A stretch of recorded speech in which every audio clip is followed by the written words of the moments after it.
So racial misdiagnosis is when, whether knowingly or unknowingly, professionals tend to use stereotypes, for example, for the black community when they're coming up with a diagnosis. So for example, with black men, when they are most probably in that phase and they're expressing their emotions, some people might look at it and go like, oh, that person is dangerous, or this person, is acting in a very weird way. And then therefore the markers that they'll be using, to diagnose that person will not necessarily describe how they are or what they're going through. As a therapist, I've worked with people who would come to me and say, look, the problem that I'm having, because we have to refer them to the GP, especially when we pick up that, okay, there might be some form of mental health issue going on with them, is I am very articulate in the way that I'm talking to my GP, and when I'm asking for this assessment or when I've been sent for this assessment, they're saying that there's nothing wrong with me.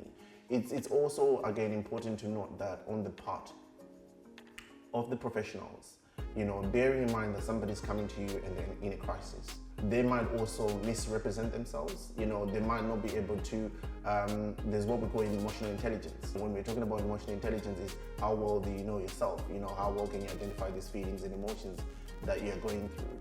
And the person who's in a crisis, again, looking at the black community, because there's all this stigma that they're moving around with. They are 9 times out of 10 sometimes being mindful of, if I say this, I'll get locked up somewhere. I won't see my family, I won't do this, I won't do that. So I'll just say a little bit to get a little bit of support for me to survive. So it becomes very difficult for the professionals because they have to go by what the person is telling them. They have to go, again, cultural competency. Are they able to pick up all these cues, especially when they're from different cultures? So however, they're trying the best that they can, but then what we urge, the system is having, professionals. Some local authorities, they do that, or commissioning groups, where they're training their doctors or their psychologists or their consultants to be mindful and understand of all these different barriers that can get in the way of, diagnosing, people. So the first thing that I'll say to people is, don't take it personally.